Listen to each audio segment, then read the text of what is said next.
Good morning, everybody. Can I open the first meeting of this GMCA Overview and Scrutiny Committee? Can I ask members to make nominations for the appointment of chair of the meeting? I propose Councillor Lisa Smart. Is that Councillor Smart? Thank you very much, Julie, and I'd like to welcome all members, all officers and our member of the public to this first meeting of the Housing Planning and Environment Overview and Scrutiny Committee. Do we have any apologies for absence?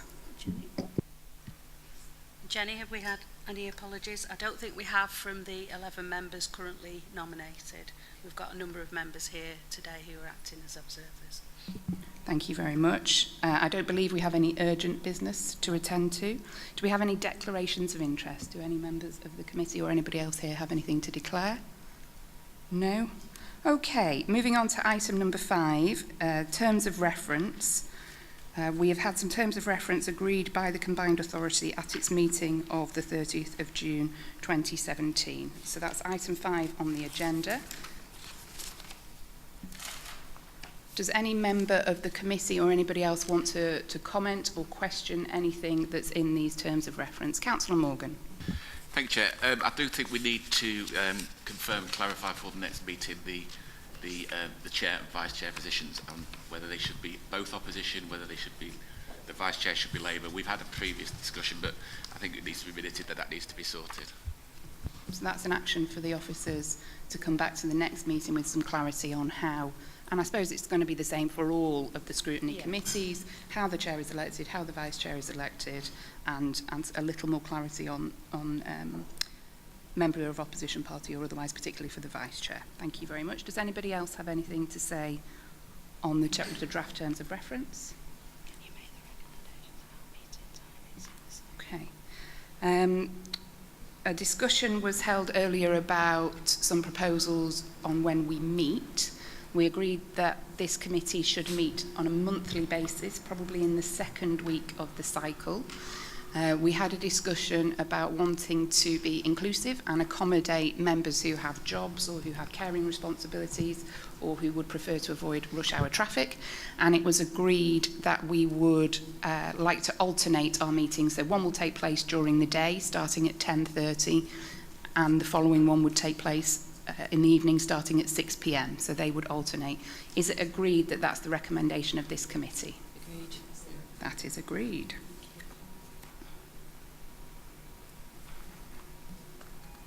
Okay. If there are no further comments on the terms of reference, I propose we move on to item number 6, which is the draft GMCA call-in of decisions, procedure rules and suggested key decision financial thresholds. Do we have an officer who is going to present this report? Okay, I'll present, and my colleague Steve Hollard will intervene if any points of clarification are needed.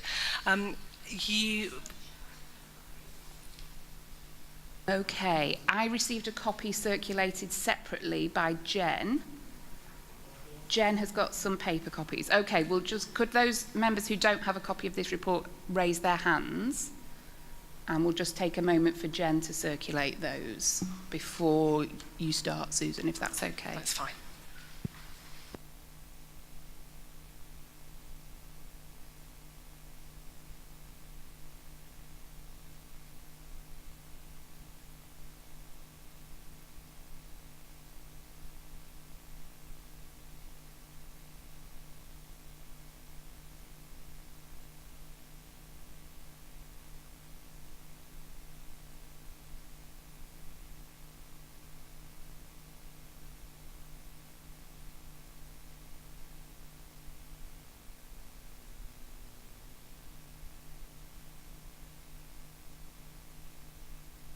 Okay, are you happy for Susan to present, and then any questions that you have? Councillor Walker, are you missing a copy as well? Yes.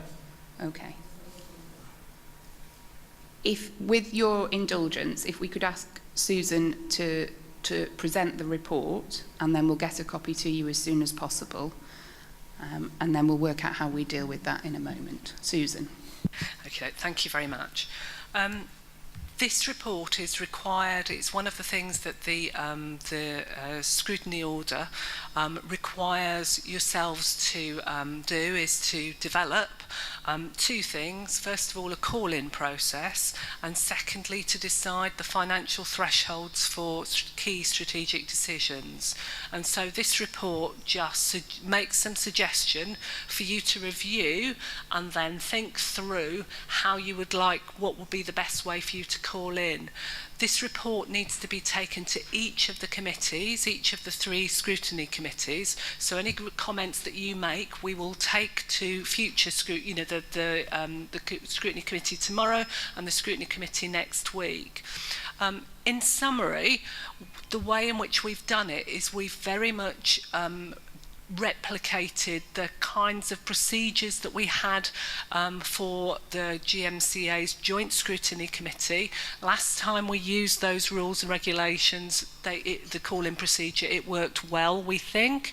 Obviously, if there are any improvements that members wish to suggest, that's there for you to consider. Yeah, so it's just there. It's a requirement. Any comments that you wish to make, please do so. Steve, I don't know whether.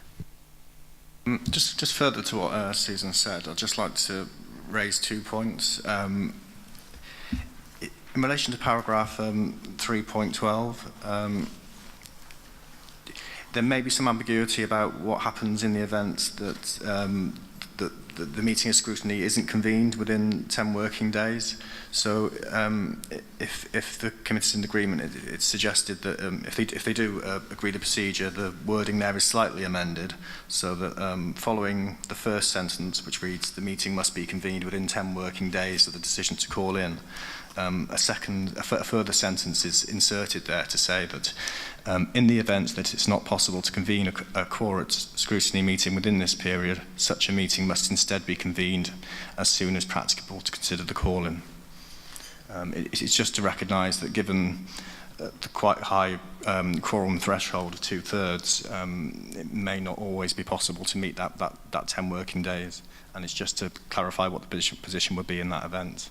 That was the first point, and the second point was if the committee was in agreement just to give a minor delegation to the monitoring officer to make minor amendments to the calling procedure to, if necessary, to correctly reflect the legislative position and correct any typographical errors. Okay, should we deal with that delegation to the monitoring officer first? I think that seems a thoroughly sensible proposal, as long as it comes to this committee just for noting if there have been any changes made. If we're agreed as a committee on that. Councillor Sharp? I just mentioned that the maximum day is put on there to prevent decisions being dragged out for too long, whether that's a month or 2 months or 3 months, just as a maximum stopgap. The maximum would be that it would have to go to your very next meeting, so the maximum time it could be would be to your next meeting, so approximately a month. I have some questions about the financial thresholds for a key decision. So particularly it talks about expenditure or savings of more than £500,000. That's quite a big chunk of money. I wonder if you could just talk about how you deal with related items. So whether there are 5 similar things that are worth £100,000 right next to each other, how would you deal with that? The Treasurer is very good at suggesting that, like keeping an eye on matters like that, and he's very insistent when we're looking at contracts and such like, or proposals, that things are, that isn't used as a way of avoiding avoiding that threshold.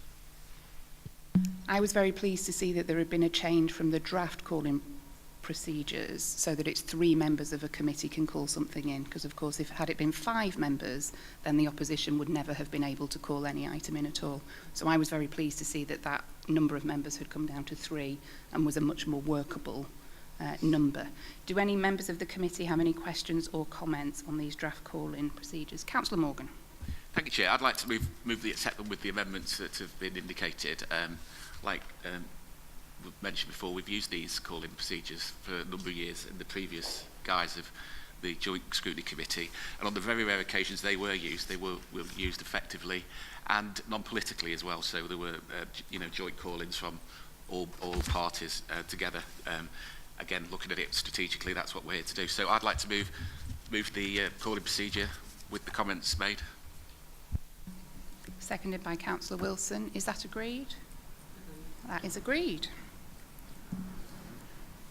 Storming through the agenda apace, we are now up to item 7, which is the 2016-17 Greater Manchester Strategy Annual Performance Report and Revised Greater Manchester Strategy. Do we have a presentation from an officer?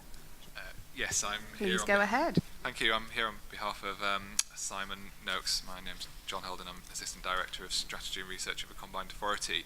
I don't tend to go through the reports in detail because they are quite long and detailed, but I will just give you a summary of the information that's presented. So there's broadly two parts to it. There's the latest Greater Manchester Strategy Annual Performance Report, which looks back over the past year, outlining the things that have been achieved in the development of the 2013 Greater Manchester Strategy, and then there's an update on the refresh of the Greater Manchester Strategy, which has just concluded, and looking forward to the development of the Greater Manchester Strategy Implementation Plan, which will be how we start to plan our work across GM going forward.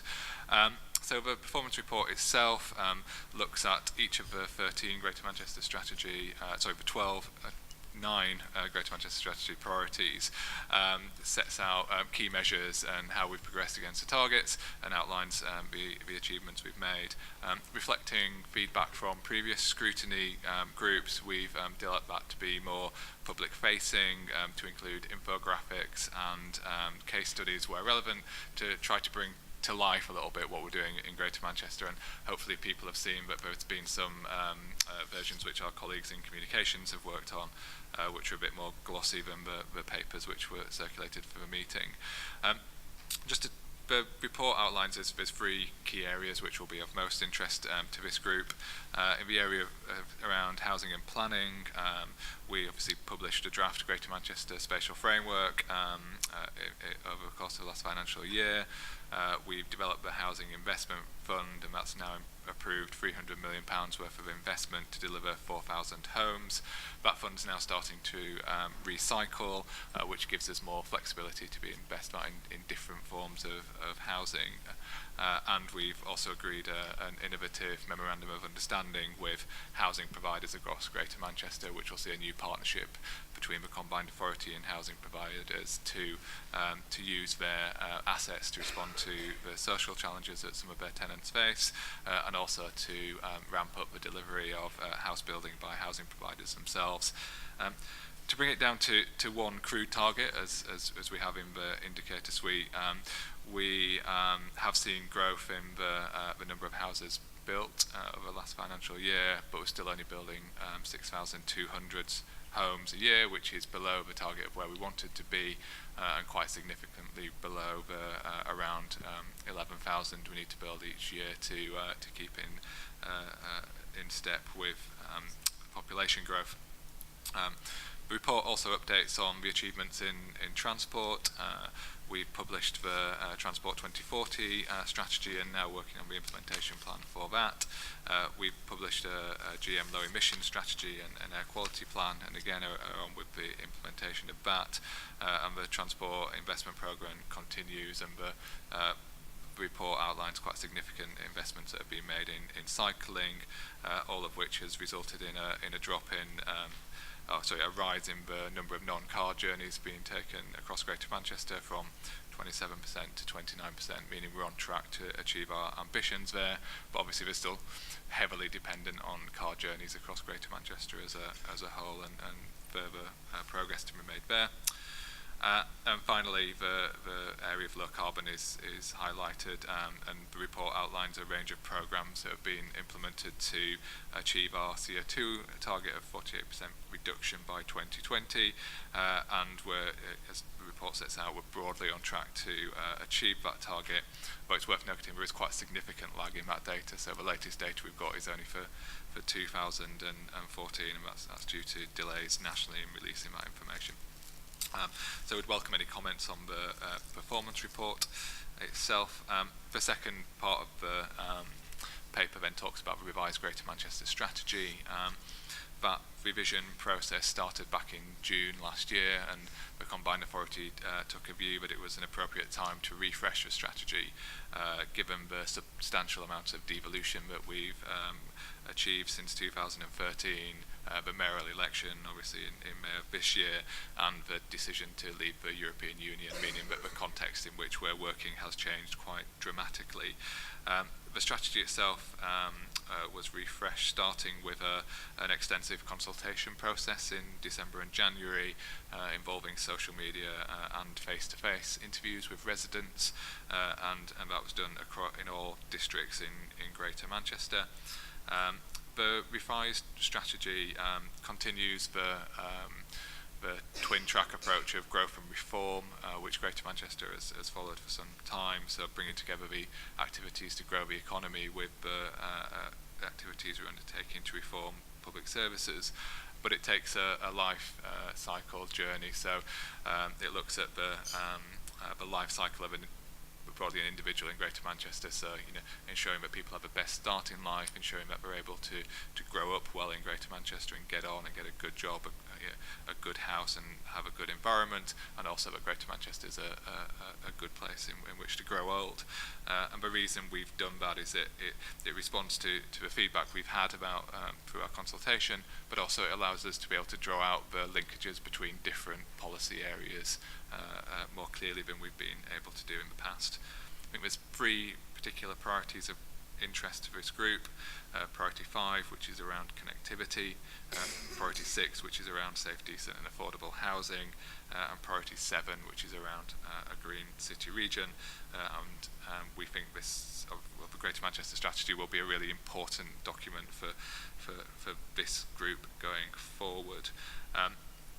The strategy itself was signed off by the Combined Authority in July, subject to a couple of amendments, including the vision being more specific about the importance of having a high quality environment. We're now working on public facing materials for those to be formally launched in a public launch event in October. And finally, we're also working on an implementation plan, which will set out the specific actions that have been undertaken to deliver those ambitions. And we want to bring that implementation back to this group in draft form at your next meeting to get your input to that. So open it up for questions or comments. Okay, does anybody have a question or a comment? Councillor Robinson and... Thank you, Chair. It's on the housing side of things, because I'm heavily involved with it. I know some of this information has been brought forward from 2013, and some of it's from 2016, so there is a gap on some of the statistics as far as I'm concerned. But I have got a concern around how we are behind with our house building across the 10 authorities. I would like to see if we could have a breakdown from each authority, not so much as to scrutinise other authorities, but if one authority is performing better than another, then we might be able to find advice on how they're doing it, if they're doing it better than another one, and we could take that on board. So it's about scrutinising each other, but also helping each other, I think. So I would like a breakdown when it comes to statistics across the 10 authorities, if we can have some sort of breakdown. Thank you. Councillor Sherrington. Thank you, Chair. All it is the I'm just looking at Appendix 1, where it's got like the work package and the outline of the tasks. And I was just wondering, because of the fact that you've got consultations going on, which is the first part of this, whether there would be changes within that. And I'm just wondering whether whether there is an opportunity to change the work that has to be done over the year. So it'd be very interesting to find out whether that is the case. Thank you. Do you want to come back on that? Yeah, so to pick up the point of housing numbers, we do have those broken down by district, so very happy to share those.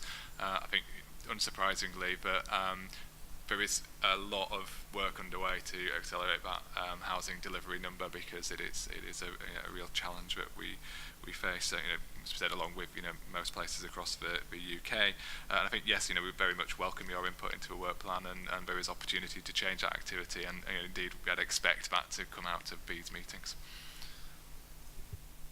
Okay, I've got councillors Sharp, Walker, Wilson, Roberts and Chiltern. So Councillor Sharp, please. Thank you. Under priority 6, it mentions safe, decent and affordable housing, but in the targets there's no mention of affordable housing or decent housing. Can I recommend that we add targets in there for increasing the amount of affordable housing, improving the decent standard of our council homes, and having a standard for building more council houses? Councillor Walker. I know on the issue of up-to-date information on house building, I'm on the planning committee at Wigan, and one of the things that because we're all conscious of the fact that actually the measurement and it'll be very relevant for the spatial framework debate, the measurement is not how many planning applications you've approved, but actually how many houses get physically built. And some builders clearly are sitting on property or doing them at quite a slow rate. But certainly in Wigan Borough, we've noticed very recently that the rate has gone up considerably, and clearly that's about sales as well as anything, but it's also about not selling so fast that you deplete the market, because you want your house prices to stay, as if you're a builder, as high as possible. But I do think, because clearly we all get into battle with builders, because if we haven't got a spatial framework or a local plan, then we can't resist planning applications on land that's currently not designated for housing. So I just wanted to have some reassurance about real solid up-to-date stuff on this, so that we're talking about, because this is going to become very political for us, and stuff that's 18 months old is really not good enough at the moment. And I don't know, I'd also like to see the basis of our projections as well. Okay, I'll take Councillor Wilson, and then if you could answer or respond to all three, please. Councillor Wilson. Thank you, Chair. It's following on from Councillor Sharp's points about affordability and social housing. I mean, it has a lot about how many houses we're building, but not so much about the mix of tenure and the how that serves the communities that we represent here. So I'd be interested to hear what your comments are on that. And also, when we're talking about decent housing in priority 6, I'd be interested to know what's happening about the private rented sector, because there are lots of issues with that, particularly in Manchester, I'm sure in other boroughs, about substandard accommodation that is being rented out. Thank you. Do you want me? I'll do my best to respond to as many of those as I can. I might also refer to my colleague Anne, who heads up our planning function, and will also have a view on some of these points. So to sort of go through them in turn and start with Councillor Sharp. So I think, sort of as I was alluding to at the start, I mean, I think just having one number around the number of houses is clearly insufficient, and there's a lot underneath that. We are developing a performance management framework which will include a range of other indicators and targets that will sit beneath that, which will look at issues around number of affordable houses, decent homes, and so on. I think there's I think it'd probably be a policy decision and something for, but we need to put to the combined authority if we were to start to put targets in around things like building, numbers of council homes, because at the moment there isn't agreement about what that should be across Greater Manchester. So I think that's probably a question for the committee to discuss. On the question about up-to-date information on house building, so this report includes the sort of latest national published data, because that's what's out in the public domain. We do also work very closely with planning departments across Greater Manchester to have that more up-to-date, real-time understanding of what's happening in the market and on the ground, and that's information that I think we'd be able to share with this group. Thank you. It is something that we spend a lot of our lives doing, is collecting that information from districts, and September is normally when we get the last year's figures, so we should be able to get the completions for 2016-17 from all of the districts, which gives us, they're often different to the nationally published data, but gives us our most up-to-date real-time information, so we can share that. I think when we talk about the spatial framework later, we're talking about sharing the information around household projections, the housing need calculation, which I think was one of your second point, which we might want to pick up then, because that's clearly a massive issue for the spatial framework and for lots of people, both with it local members but also local members of the public as well.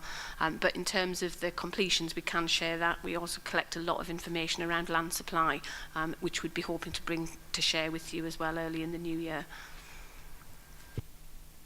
Thanks for that, Anne. Just to finish off the final couple of points. So, there's a question about affordability and social housing and the mix of tenure. And I think this does come down to what is a Greater Manchester competency and what is a district competency. And we were at Manchester's Scrutiny yesterday, economic scrutiny, which Richard Leese very clearly stated that under no circumstances is he going to allow Greater Manchester to tell him what his mix of tenure is going to be. So obviously there's thorny issues there, but part of, I guess, Scrutiny's role is to challenge that, and if this group thinks that Greater Manchester should be saying that, to put that across. The role of the private rented sector again is obviously critical. The Mayor's made a number of manifesto commitments to looking at improving the quality of the private rented sector and working with landlords and local authorities to do that. So again, that's something that we could bring an update on that work to this group. I've got Councillor Roberts and then Councillor Chilton. Thank you. My question is about the data again. So in the tables at the end where stuff is broken down, information is broken down by district, it would be helpful, I think, to have an indication of what the date of the data is, because I'm not sure that, I recognise at least I think I do, that the EYSF indicator, for example, that's the good level of development indicator, is it? It would be helpful if it said that, I think, rather than calling it something else, because everybody talks about it as good level of development. I think that's the 2016 figures. So I just think that given that some of them are, I just think it would be helpful to know how old the data is that we're talking about, really, and that if it indicated clearly where the data's from, because then when you're talking some of the stuff that's talking in the next section where it's RAG rated, it's not necessarily the same data as in those tables. Yeah, thanks. We will look at that and do that in the next version. Okay, thank you. Councillor Chilton. Chairman, just to add to what's been said on tenure and the type of housing, obviously private builds and private developments are largely dictated by market forces, so they do tend to be a reasonable mix of small, larger family houses, this, that and the other. It is more difficult to achieve, I think, with social housing, and we've got a situation in a lot of boroughs, and it's all very well for leaders to say, oh well, I'm not allowing such and such to dictate how much we have, what kind of tenure and this, that and the other we have. It's actually, we've got a situation where the wrong kind of housing exists for social renters. Quite a lot of it isn't big enough. And I think it would be nice, A, to drill down in these reports in terms of, it's sort of separated by private and social and private rented, in each borough how many of each kind of 2-bed, 3-bed, 4-bed exists, so that we and what the demand is, so that we can get a picture of where there is a problem in various boroughs, and how this, and maybe how we can go about addressing that from the combined authority perspective. And secondly, Chair, if I may say, another problem exists in terms of viability, in that quite a lot of developers, and these are often Greater Manchester or even national developers, are coming back and saying, when they've got if they've got a fairly small development, saying, oh well, it's not viable to include social housing in there, and quite often planning authorities have to hold their hand up and say, oh well, we'll have an overage clause, and if you make any profit, we'll just have a contribution, and quite often that contribution never materialises. People will say, oh well, it's a district issue, that, but actually if it can be looked at in the round, in terms of reports and strategies and stuff like this, there may be ways of not necessarily compelling, but working with large-scale developers to get more of this social housing that we desperately need in Greater Manchester. So just a couple of thoughts, Chair. Thank you very much. Would you like to respond to those? Yeah, I can do.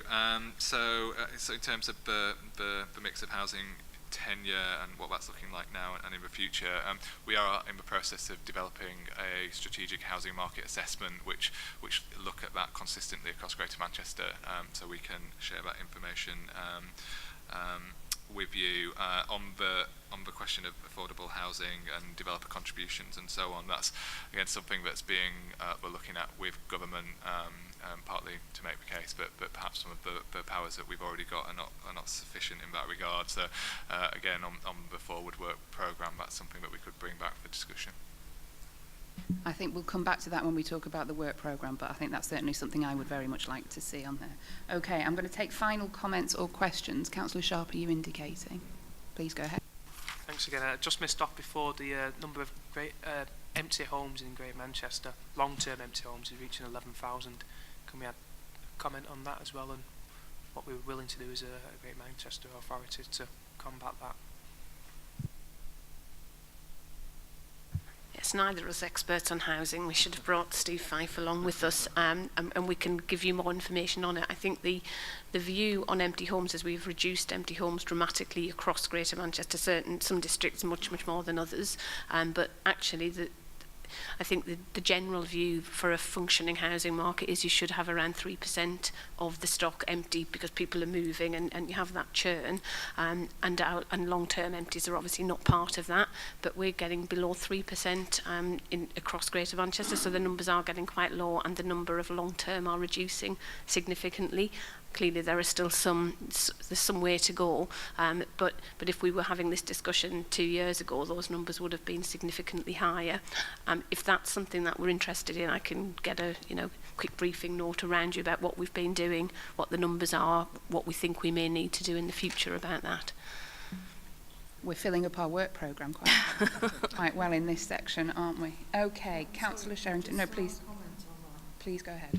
Thank you, Chair. All it is just to say, if we are having that, can we have a breakdown on it? Because at the moment it's all lumped together, whether it's people who live 6 months of the year in Spain, whether it's people who have them as second homes anyway, and I think we need, and also it's whether they're under repair through the social landlords. So I do think that we need a breakdown on it rather than it all being clumped together, because in Bolton we've got a drop of about 1,000 that are empty, but that's mostly been caused by the fact of saying that they had to pay full council tax on the homes if they were empty. So there is a way of dealing with these things. However, it's because it's all clumped together. You talk about 4,000 or 5,000 and it looks a lot of houses, and but when you break it down you find that you can't actually put anybody in them. Thank you. Thank you. If we've got no further comments or questions from the committee, I'll bring our attention to the recommendations, which are to note the contents of the refreshed Greater Manchester strategy and to agree that a full first draft of the implementation plan is brought to the next overview and scrutiny committee. Are we happy to note and agree? Thank you very much. Okay, item 8, Bus Services Act 2017 update. We've got Simon Warburton from TFGM. Simon. Thank you, Chair. So this paper summarises the provisions of the recently enacted Bus Services Act. A central provision within the Bus Services Act is the opportunity for a mayoral combined authority such as Greater Manchester to pursue a bus franchising scheme if we were to determine as Greater Manchester that supports our overall strategic objectives as a city region. What the paper does here is to summarise both that provision of the Act and the other provisions within the Act. The report that went to the combined authority that's contained in here also triggered the start of a process for us to review the potential for the use of bus franchising powers in Greater Manchester. That's a matter that we anticipate bringing back to the combined authority over the coming months. The pace at which we bring the advice back will be determined by the pace at which DFT completes its review of the detailed regulations that support the Act. But clearly that will be a key decision for the combined authority and therefore something that we'll be very keen to bring regular updates on to this committee meeting as well. Thank you, Chair. So I'd note that because this is the first meeting of this scrutiny committee since the election of the mayor, this is an item that's dated, Annex A is dated back from June. But we welcome the item on the agenda and we look forward to more up-to-date items coming now that we're going to be meeting monthly. Do we have any questions or comments from members of the committee? I've got Councillor Robinson, Councillor Chilton, Councillor Sherrington. I'm looking forward to seeing how this enrolls in the future. If we end up like they have it in London, regarding how people use their zones and their contactless cards, I think it'd be better for us. And to bring the transport back in-house in one form, I think can be a better thing. Because where I live at the moment, the transport is virtually zilch. Thank you. I'll take all three questions then if you can respond to all of them, Simon. Councillor Chilton. Thank you, Chairman. Again, this is very close to my heart because certainly the community I represent, even though everyone says, oh, it's Trafford, you got the Metrolink, it's very poorly connected. And obviously the people in those communities need to get to work. So the franchising process will be a huge improvement if it goes along the lines, as Councillor Robinson says, of the London model. I think what sort of raises my eyebrow is point 4.4 in the report, in which it says it will be the responsibility of the Mayor to determine what bus services should be provided and the standards of those services. That's a very, very big responsibility, Chairman, and I think there seems little, obviously at this stage it probably isn't much further detail that can be provided, but I think, if I may, Chair, this committee needs as much detail on how members, TFGM and the public can feed into that process as quickly as possible, because obviously we need to make sure that these are the right services in the right places. Thank you, Chair. Councillor Sherrington. Thank you, Chair. Following on from Councillor Chilton, I do have concerns about the fact that it's going to be exempt from calling, and I do think that if we've got a situation where all of a sudden the routes are going to change dramatically, if we can't call it in when we feel that it's necessary, I think that's something that needs to be looked at. So it might be that certain things are urgent and they can't be called in, but I do think that's something that should be put before the committee at that time, not being something that is decided by an outside body for this committee to do. Thank you. Before I come to you, Simon, I can hear rustling of paper to my left from the officers on the question that's been raised by Councillor Sherrington about calling. Does somebody want to address that? It's page 61, sorry.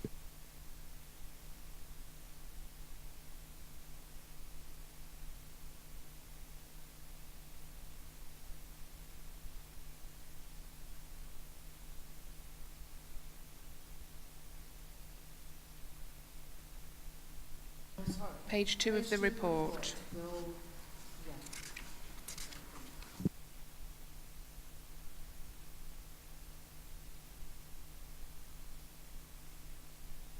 Yeah, sorry, that's actually saying not applicable in meaning that it's not exempt from calling. Oh, right. Sorry, it could be read in either way.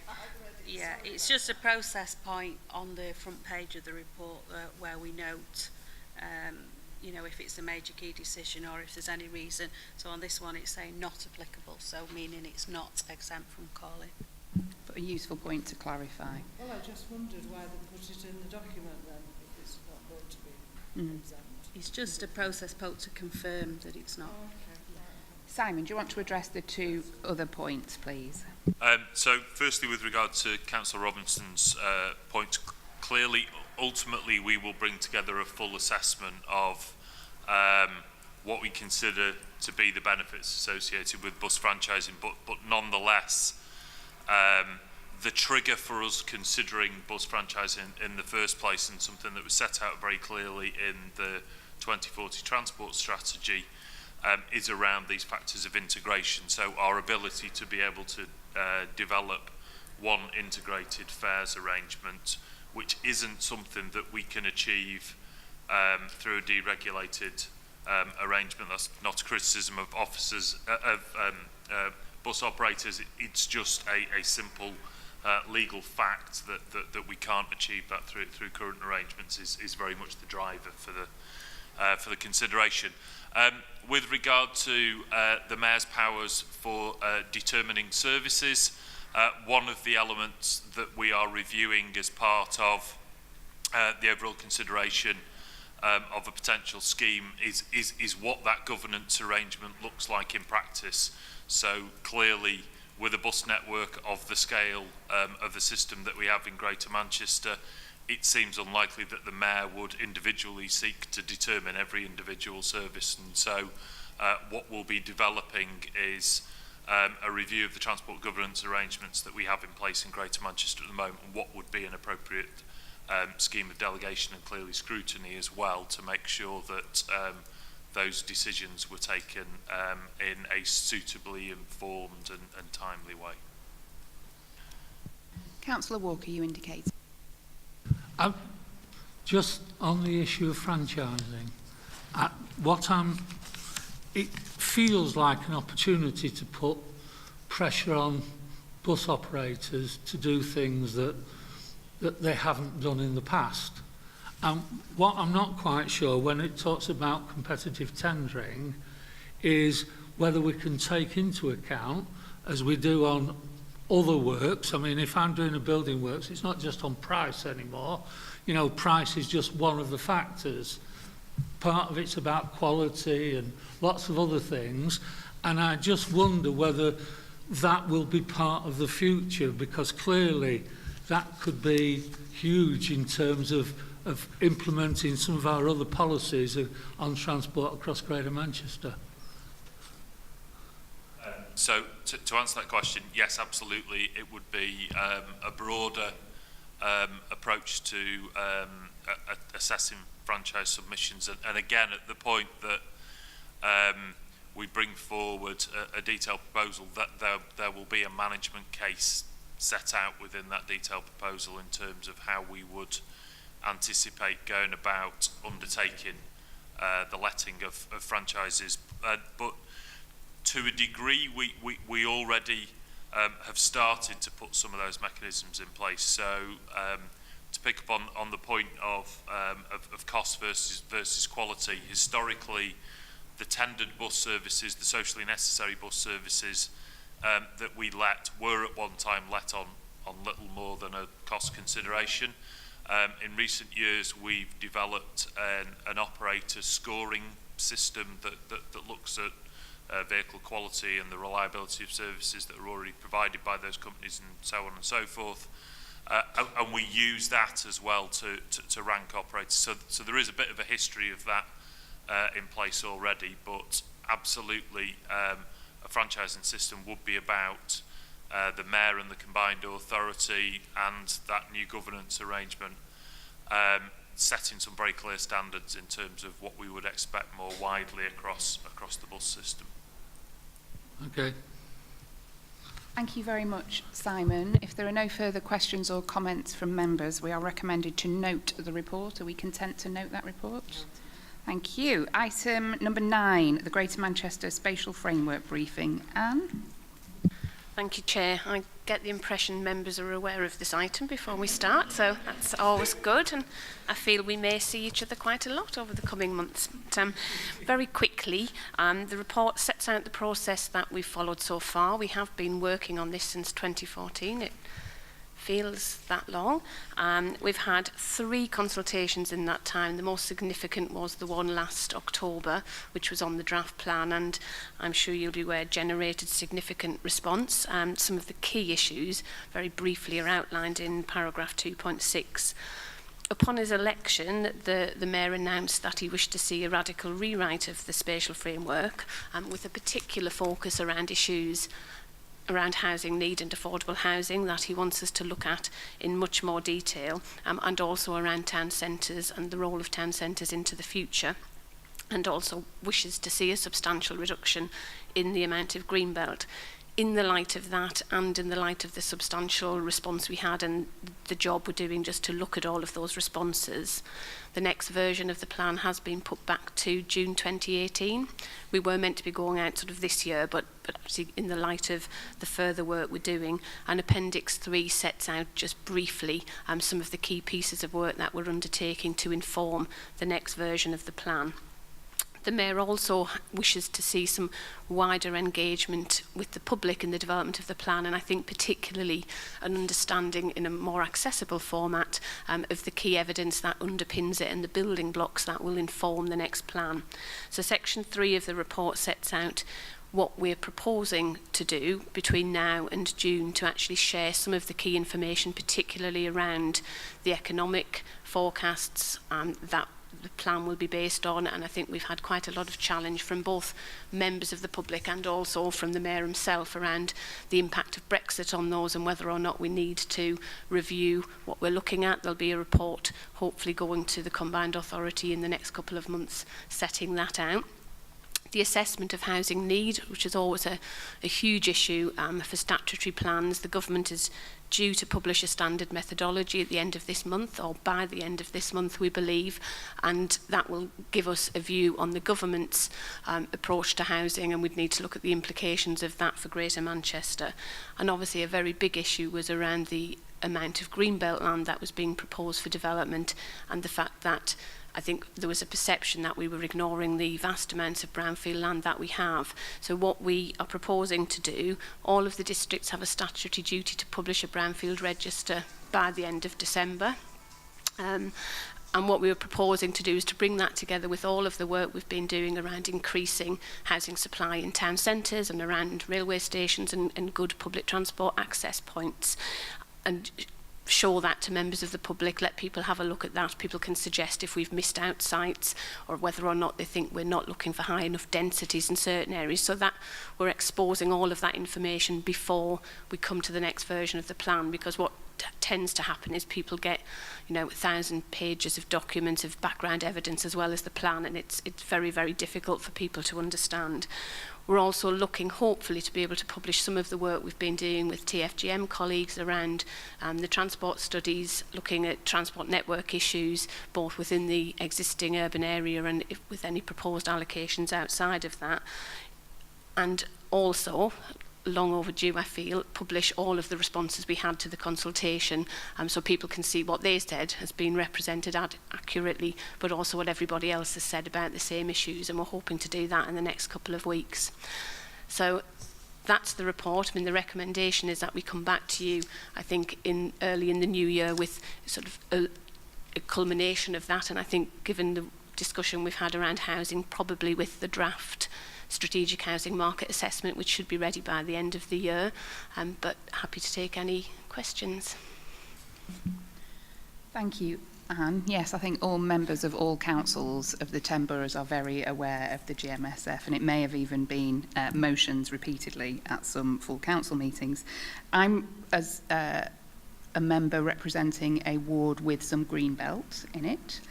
I'm really pleased to see some of the changes that you're making to the way the consultation is done and taking a more active role in that. I think that's an important thing. It would have been great to start there, but we are where we are. I've got a question just for my understanding. Point 2.3 on page 70 of 76 of our papers talks about following the election of the mayor, part of the GMSF may become the spatial strategy and part will remain a joint development plan document to be adopted by the resolution of the full councils of all 10 authorities. Could you explain a bit more about what that means in practical terms, please? You might regret this. We are currently preparing the document as a joint development plan document, which means the 10 authorities agreed through their full councils for AGMA to prepare a document on their behalf. We're doing that because when we started this, that was the only mechanism we had available to us to prepare a joint plan. The election of the mayor and the powers that come with the mayor give us another option, which is to prepare a spatial development strategy, which is akin to the London plan.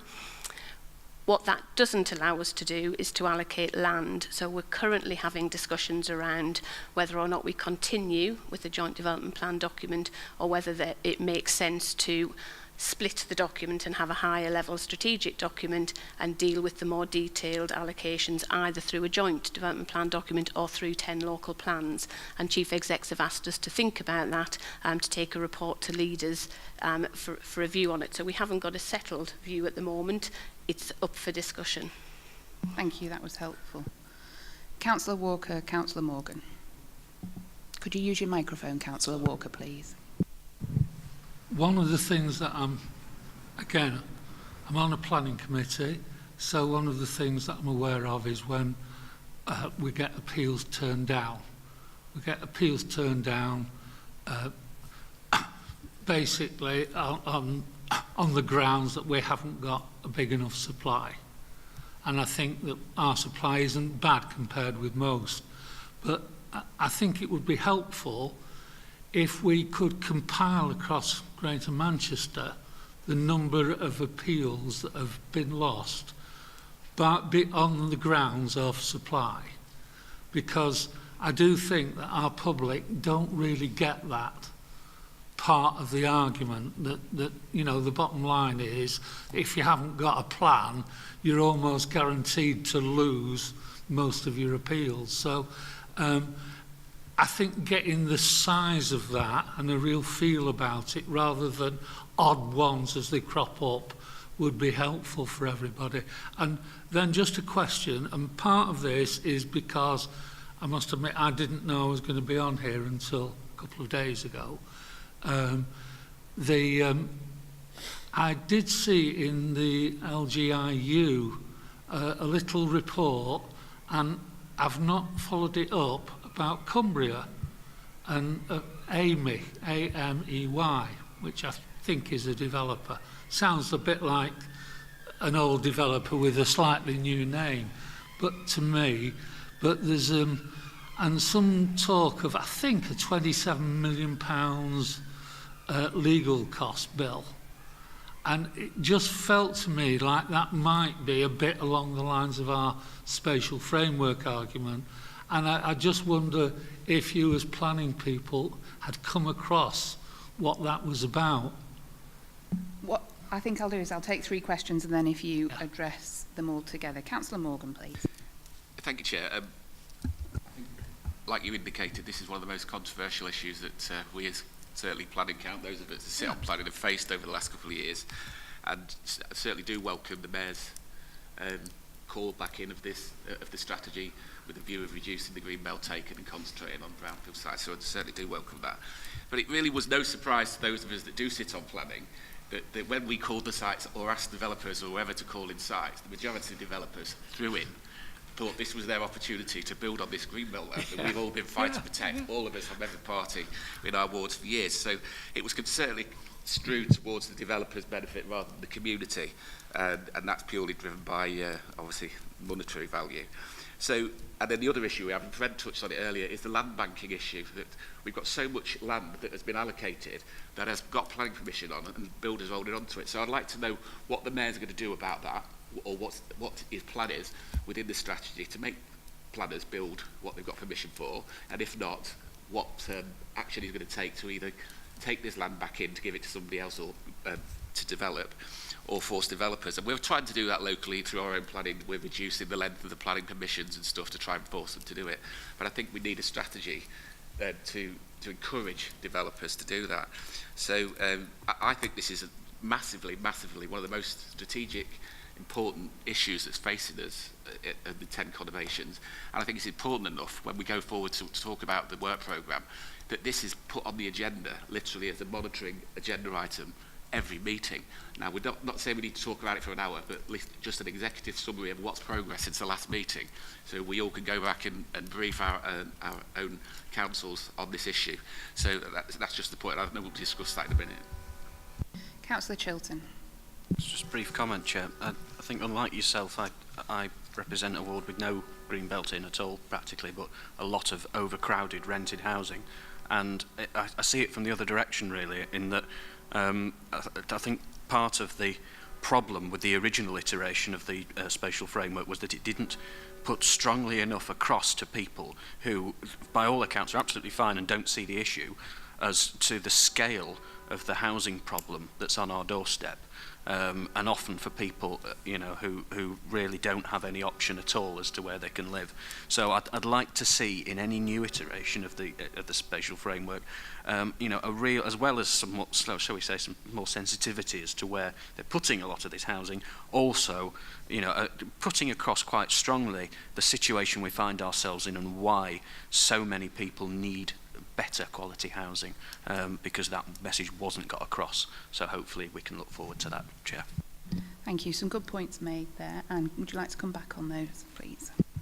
I'll do some of the easy ones first. In terms of appeals, we can certainly get that information. I know that Bolton and Wigan have both recently lost an appeal, and Bolton's waiting for another decision. It is common across the 10. I think it is an issue across the 10. Salford have an inquiry due on the Broad Oak site the end of this year or beginning of next year, so we can do that. I'm not sure about the Cumbria issue. We'll look into it. Sounds something else to worry about in terms of the spatial framework, so thank you for that, Councillor Walker. In terms of land banking, we have a lot of discussions with developers who do insist they don't land bank, but we do know we've got around 47,000 planning permissions currently.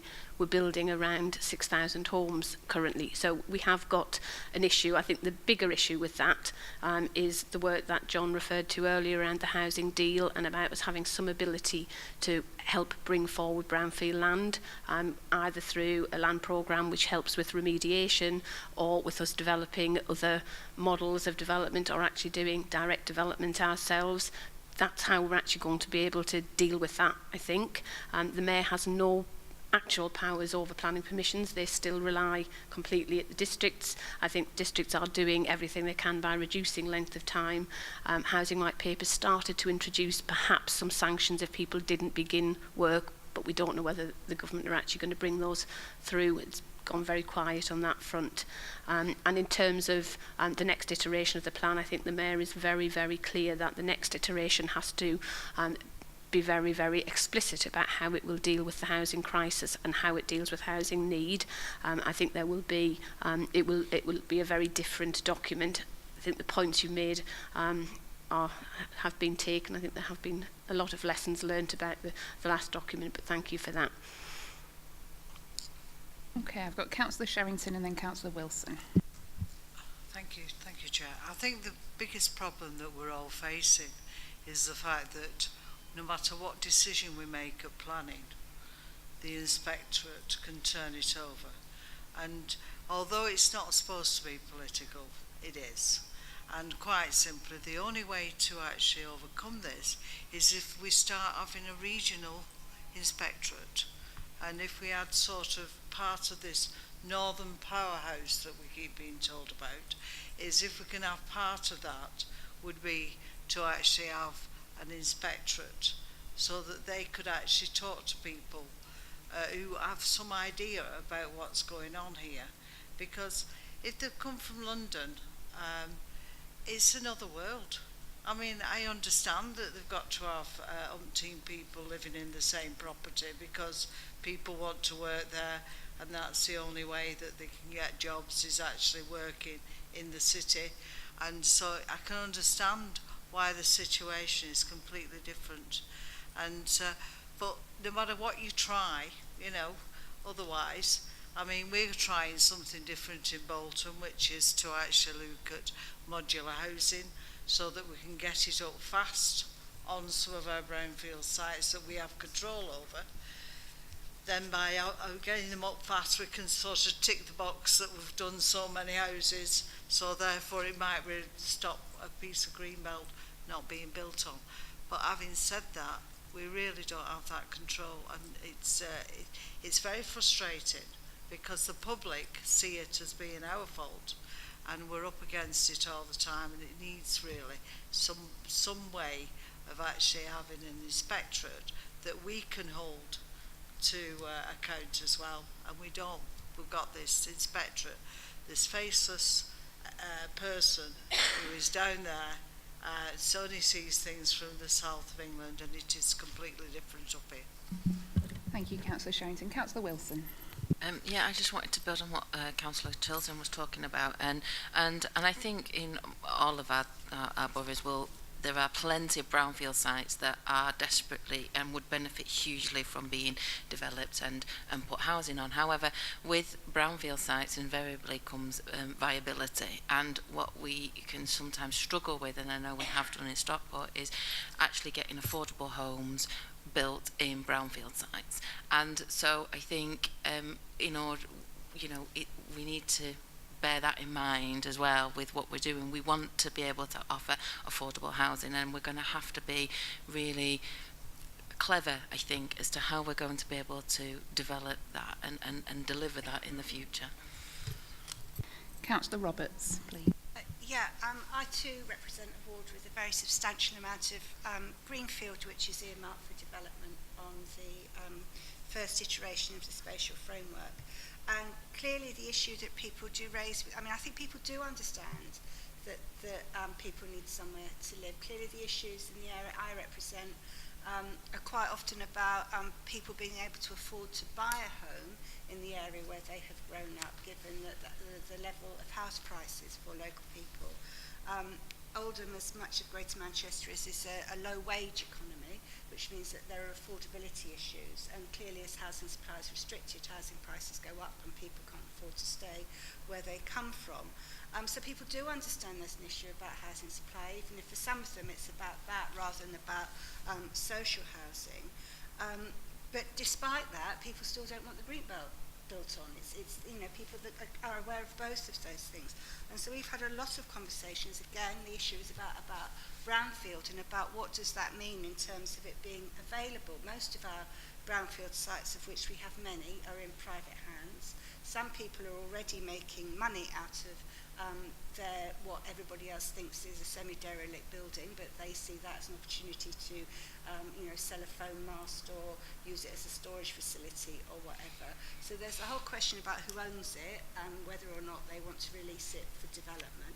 There's then the question about whether or not when it comes to development it's affordable, both in terms of development for sale because of the amount you have to spend on making it buildable on, and in terms of it being viable in terms of a social housing provider developing on it, given the issues there are around how much money you can spend on building something. So I noted with interest the stuff in the strategy that we were discussing earlier on around applying for programs for basically making brownfield sites affordable in terms of building on. So it was the accelerated construction program, I think, was referred to. And I feel really strongly that we have to do much, much more and make a much bigger noise about being able to get our hands on brownfield sites and to build on them, because it's not just saying, well, this is designated for that or that. It's about what are the strategies that go with that to make that happen, because it's really easy for people to just say, well, look at that, why can't you build on that instead of the field at the back of my house? And until we've got a proper answer that we've done absolutely everything we can collectively to make those sites available in the technical sense, we're stuck really. And I just don't think we make enough of that. I don't think that previous strategy made enough of that. And I don't think collectively we make enough of that with our kind of political hats on either. Thank you, Councillor Roberts. Councillor Robinson. Further to that, up from my area, we have people think that they've bought a new house on Greenbelt when actually it's green fields, and they don't associate the difference. So when it comes to this consultation on the spatial framework, they were completely against it because they thought houses were going to be built next door to them because they think it's Greenbelt. And to try and explain to people, say, no, it is a green field. But now those particular people that have bought properties there are now saying they don't want anything next to them. But they're already living in the same area. So my problem is it's a case of do as I say, but don't do as I do. And that's something that we have to get round in our borough anyway. I think we all look forward to learning from you with any success you have, Councillor Robinson. Anne, would you like to come back on any of those comments? I'm glad that members fully understand the issues we're facing. I think this is the absolute key issue around viability of brownfield land. We are doing lots and lots and lots of work to identify as much brownfield land as possible, and that is the right thing to do. But that is not the answer, as you all know, because we do have to then demonstrate that we have at least a 5-year supply of viable sites. And I think that is a challenge for us. But that is why we are doing the work through the housing deal, through some work that some Stockport are leading, actually Caroline Simpson leading at Stockport around, what are those barriers to brownfield land? What can we do at a Greater Manchester level? What can districts do at a district level? But that is going to be the key for us to demonstrate that we can deliver brownfield land. I think nobody around the table or in Greater Manchester particularly wants to see greenfield, greenbelt happening and brownfield remaining, but there is a big challenge for us all collectively to be doing as much as we can to make sure that comes forward, and it is the absolute key issue. I think there is an issue around Greenbelt and the purposes of Greenbelt and what it's there for, which again there is a mythology that it's around environmental quality, and it isn't. Some of it is very high environmental quality, but some of it isn't. But it's not designated as Greenbelt because it's good quality environmental land. It's because it's separating places and stopping places coalescing. So I think we do need to, in the next iteration, understand the value of Greenbelt, but also the value of some of our other urban green space, which is not Greenbelt and doesn't have the same levels of protection. And we need to make sure we don't that our decisions don't mean we lose a lot of that because it's not Greenbelt, because we've protected areas that maybe are less sustainable. So I think that they're all the issues that we'll be bringing back to you to talk about. I think in terms of the regional inspectorate, that's an interesting idea. I think the problem is the inspectorate are just implementing national policy, and it's national policy and the 5-year supply. That is the issue, and I think that's maybe where we want to focus sort of our attempts to look at the National Planning Policy Framework. It's due for review in this Parliament. We probably want to work collectively, I think, to say we need to change the way the 5-year supply policy is applied, because that's what gives us the problems that we all have, and it's around delivery and deliverability, and that might be something we want to bring back to you in the future as well if the opportunity comes up, about the arguments we might want to make to government around how the 5-year supply operates.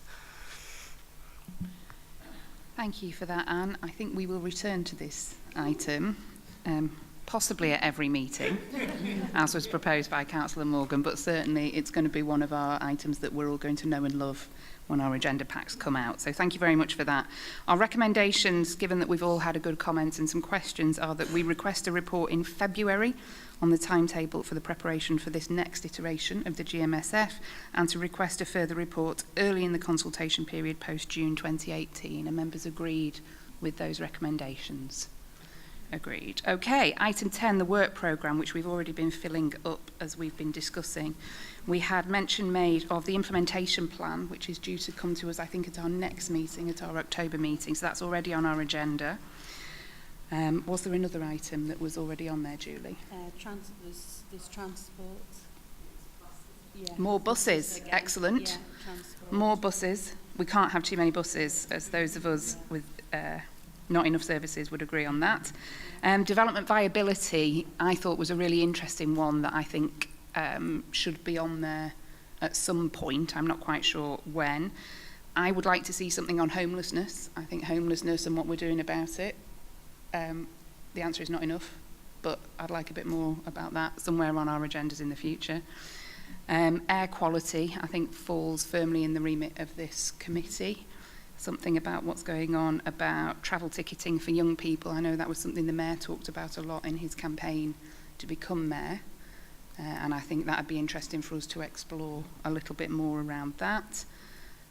What else would members like to see on the work programme? What other topics do we think we as a scrutiny committee should be looking at?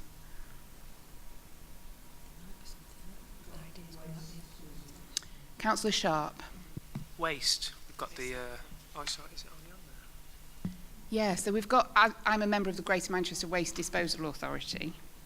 You can see it in my eyes if you look closely enough. It is coming to be a waste committee. So the Waste Disposal Authority will not exist after April 2018. The remit of that will then come under, but it doesn't yet. Am I right in saying that? That's correct. Okay, so for when waste comes on to under the remit of this committee, Possibly and in how that's going to anticipation. work. Would you rather have something beforehand to talk about the planning of how we're going to do that, how we're going to look at that? The committee and what? Councillor Sherrington. Yeah, I used to be on the Greater Manchester Waste, but I would just start all it was, pardon? Sorry, carry on. So I just realised that we've got the new contract that is actually going through at this moment in time, and I'm just wondering whether we should actually have some kind of scrutiny on that. I'm not sure of the setup of that because the Waste Disposal Authority is a separate... I'm going to stop talking and let somebody who knows. Yeah, the Chair's right. It is a separate entity, but there's no harm in bringing an update on what's happening and where we're up to. Okay. Yeah. So an update, I think let's leave it to officers to determine what's in that report, but an update on what's going on I think would make some sense. Yeah. And when the transition happens. And the transition, how it happens, and what the scrutiny arrangements are going to be for that, I think would be useful. Councillor Walker and then Councillor Robinson. In our informal session, we did talk about, as well as the formal scrutiny, some of the background work to bring us up to speed, because it's on the various issues that we are responsible for. And I'm not quite sure whether that needs to go formally through this committee or not, but it's clearly an important part of what we're going to be doing over the next 12 months. I'm not quite sure whether we need to formally acknowledge that here. No, I think that's sensible, and I think as officers, when we're bringing some of these items forward, we will naturally include some context and background of what's gone on before we get to the specifics. I think that's probably the most helpful way to do it, as Anne and John and Simon have tried to do today. If there are, however, some issues that are quite technical or need a more in-depth session, then we can make a separate arrangement. If that works for you. No, that's fine. I just think we need to formally make that happen, because the stuff that's... I know that there'll be developing policy that we're going to be looking at so that we can add our piece to it, but there'll be some stuff that's earlier than that I think that we ought to be having a conversation about and actually being brought up to date on, and that's the sort of thing that I'm talking about at this moment. You can make sure that officers are mindful of that in terms of what information they bring. That's fine. That's great. Okay, we've got lots of people wanting to speak, but I had Councillor Robinson first. Thank you, Chair. I'm glad you've mentioned homelessness, because I chair the Homeless Forum in Rochdale, and it's made up of all the different agencies that go out and support people on the streets and try and find them somewhere to live and give them support. Now, if I'm wrong, correct me, but I believe there are 10 chairs of homeless forums across the AGMA sector, and I've just thought maybe a bit of a help, because all those chairs should have an officer that supports them. I certainly have an officer that supports me, so if you want any information, I can give you that officer's details on the way we're working with the homeless people. But I think that would be a help if all the officers that work with the chairs can give you that information. Thanks, Chair. There is also a GM lead on homelessness, Mike Wright, who also liaises with all your lead officers as well. in support of it. Yeah, so it would be him probably that would request to bring information back to you for this committee. Councillor Wilson. Thank you, Chair. I think it would be good to look at transport strategy as a whole. I mean, I know we've got buses and smart ticketing coming back next time, and that's obviously going to be a big part of it, but it would be good to see how it all links into the whole. I second that proposal. Councillor Morgan, you indicated. Thank you, Chair. Obviously, we discussed briefly the spatial strategy and whether we could have that as a monitoring item on a set agenda, just to get, rather than doing it and taking hours every quarter or whatever. Given it, that's up to the committee to decide. I would suggest we have it executive summary monthly.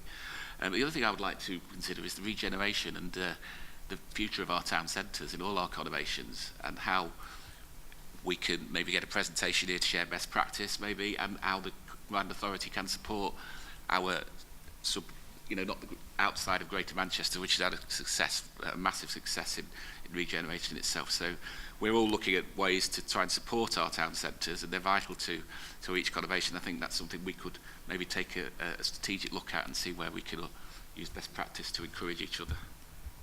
I like that suggestion very much indeed. Anybody else got anything to add to our work programme? I think we've got about 18 months worth of stuff there. Plenty to keep us out. Councillor Walker. One, that employment land back into housing land. And what I'm not quite clear is what that means in practice, because, to be honest, I'm fighting to stop developers wanting to convert all our employment land, because they can earn a lot more out of making it housing land than they can out of making it employment land. And so if we're talking about old derelict employment land that's not fit for purpose anymore, then I haven't got an issue with it. If it's encouraging developers to do what they're desperately trying to do in quite a few parts of Wigan, then I wouldn't want to be encouraging them. In fact, I'd be looking at strategies to try and stop that happening, because employment for most of us is a very important part of our borough strategies. Sorry, Councillor Walker, are you wanting this to be on the work programme, or is it a question on the previous item on the spatial framework? Well, no, this is on the work programme. So, I presume that's what this is about. Well, sorry, no, it's on the spatial framework, but what I don't want to do is I'm keen that our work programme recognises that fact and deals with that fact, rather than it being almost a given that it's okay to do that. Okay. Good. Hopefully that's given officers plenty to go at.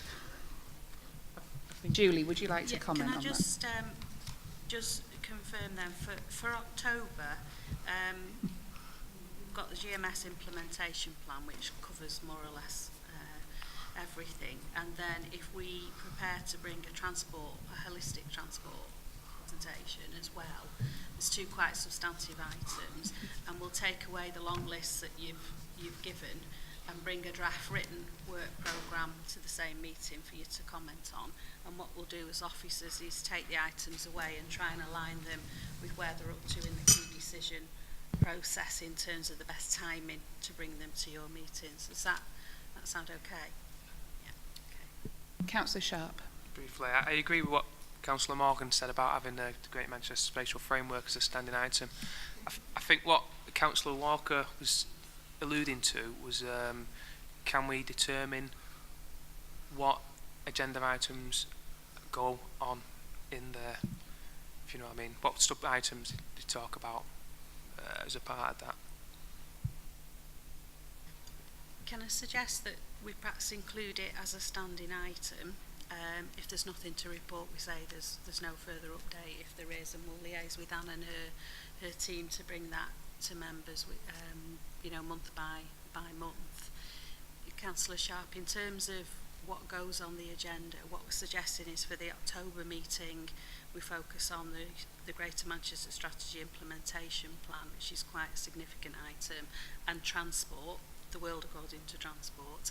And then the ideas that have come forward, we as officers will come back with a proposal for the timing of those items coming to future meetings over the rest of the year for you to agree or not agree. That's what the suggestion is. Yeah. Yes, Councillor Peake.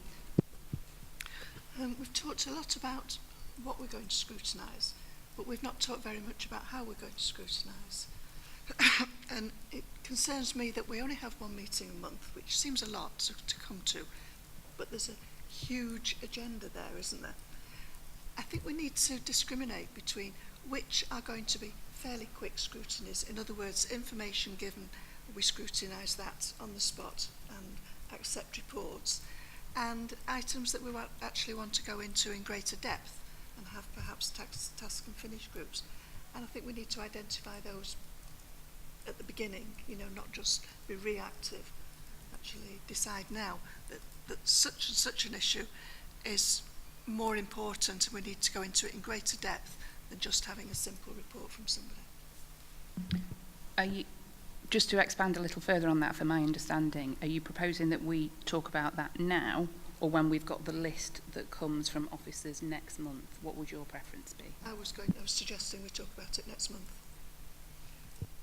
Councillor Morgan.